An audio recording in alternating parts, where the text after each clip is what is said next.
Good morning, biology students. Mr. Adair here, and starting another round of guided notes. So far, you guys have been doing just a great job of guided notes, and I appreciate that. And it's just one way we can get the information to you. So last week we talked about ecology in the last couple weeks, and we looked at carbon cycle and water cycle. We're going to move on to talking about how animals or species and populations change over time.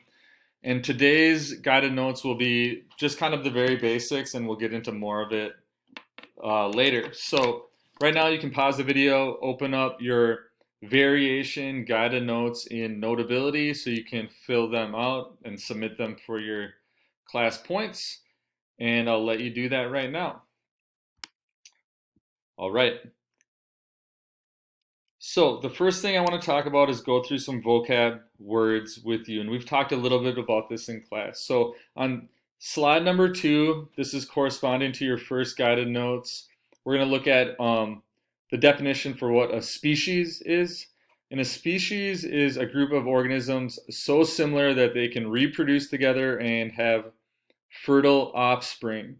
So, meaning they can basically make babies together. So, for example, um, humans are part of the Homo sapiens, or humans are part of the human species, and we procreate and make offspring that way. As you know, the same as far as in terms of species, like red ants that all live together in an ant area or ant colony would be the same species.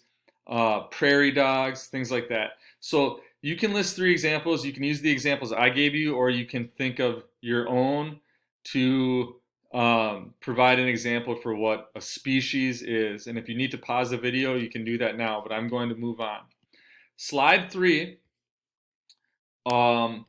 is another vocab word, so we're going to kind of get through just the basics today. So, in a group of organisms or in a population, in other words, as a species, there is natural variation in that species. This is something we can even think about with humans.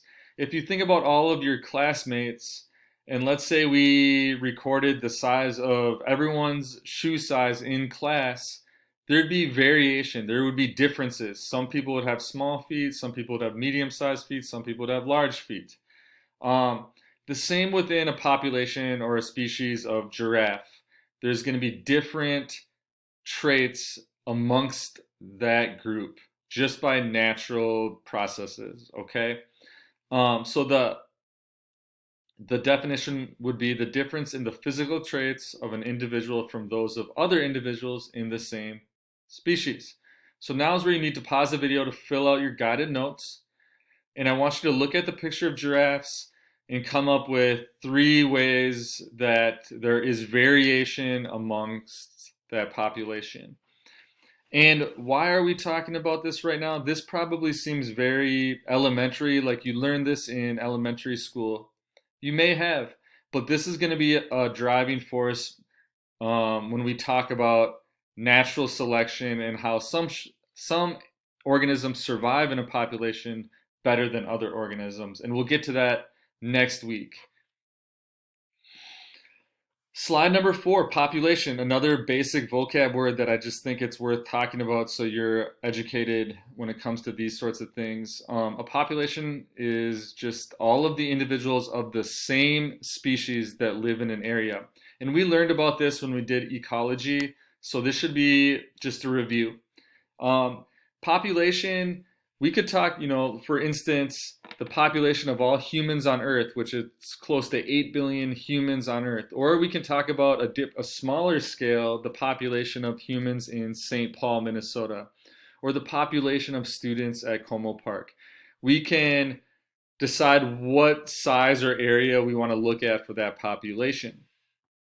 So slide number 4, just give the definition and give an example. And be specific about your example just so I can see what you're saying. All right.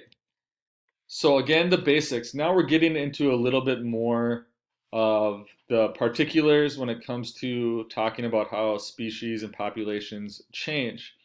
Now, an adaptation is a feature that allows an organism to better survive in its environment. So I want you to look at, this is a classic example. It shows different species of finches. A finch is a type of bird. And as you notice, each of these pictures or these birds are adapted, their beaks are adapted in a certain way.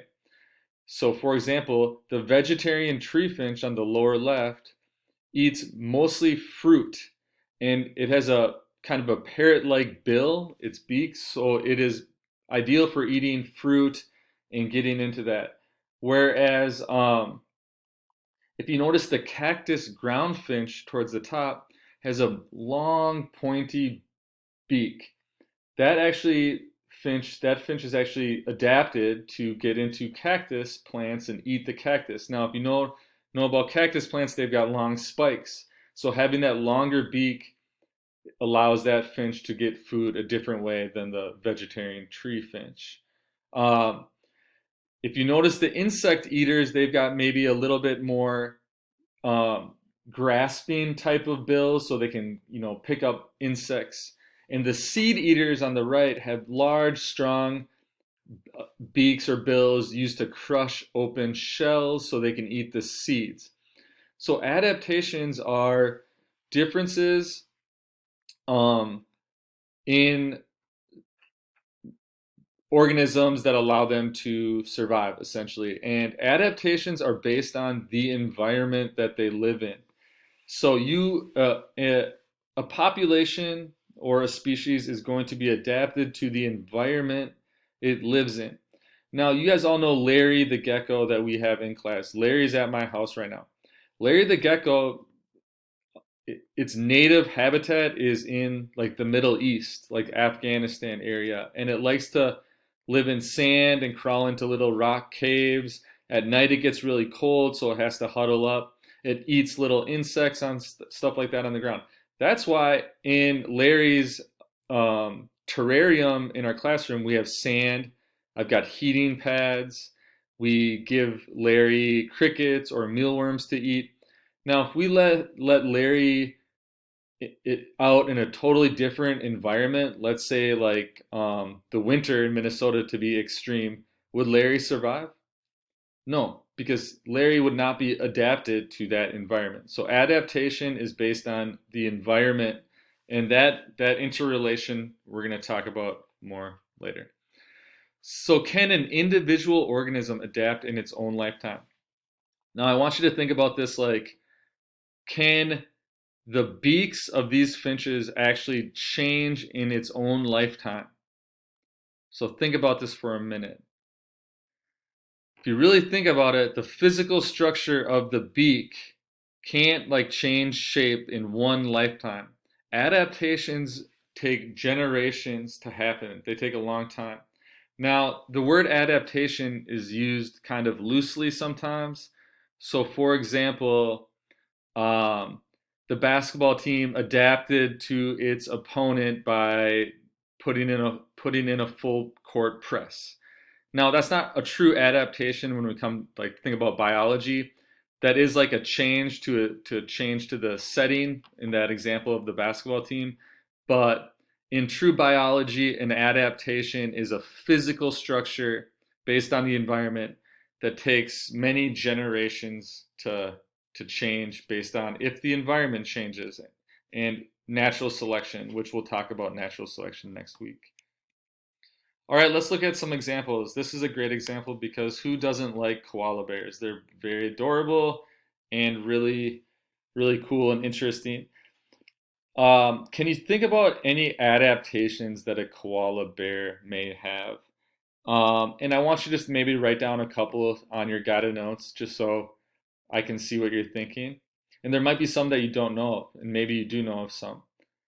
So maybe pause the video and spend a time just brainstorm what adaptations does a koala have?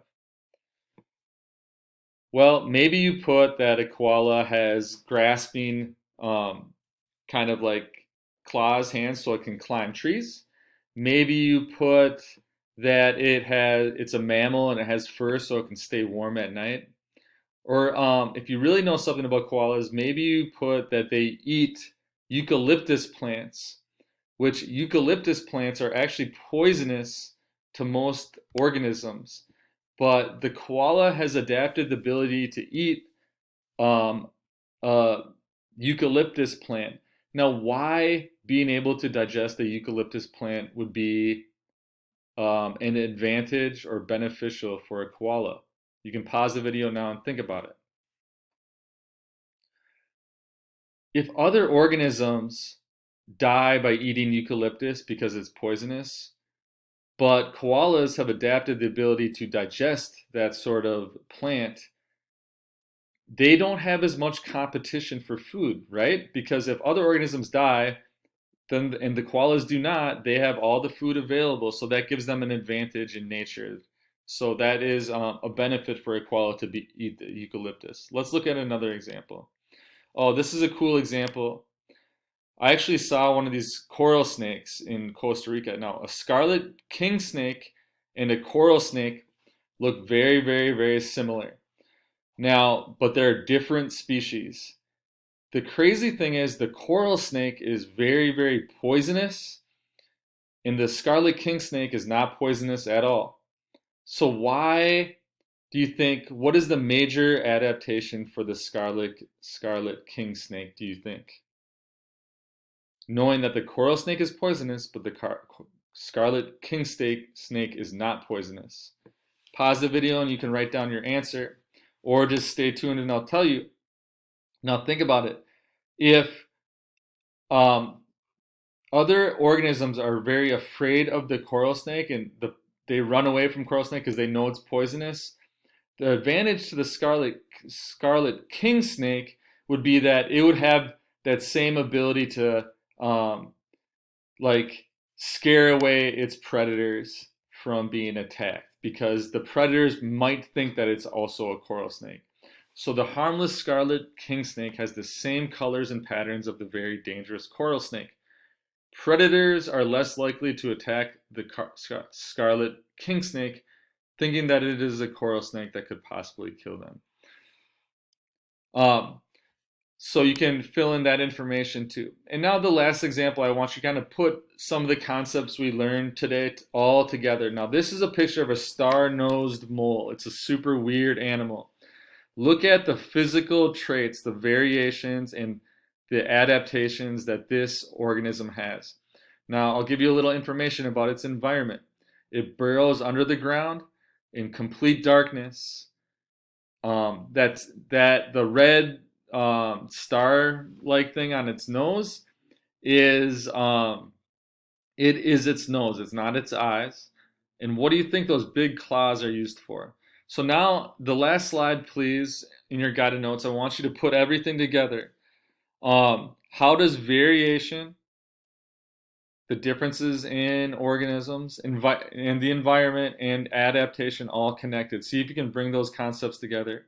And then talk to me about what the adaptations of the star-nosed mole might be. All right. So today you guys learned a little bit about what a species is, what a population is, what an adaptation is, how there is variation in populations, how the environment determines what adaptations are beneficial to that organism for survival. And next week, we're going to learn about natural selection and learning how organisms and populations, I should say, how populations change over time so they can survive. All right, feel free to email me if you have any questions. Go back. I'm accepting late work, so make sure you get all your late work in, and you can get through this time of distance learning. I'm thinking about all of you, and I miss you all very much. And we will have more of these guided notes later. Take care and talk to you later. Bye.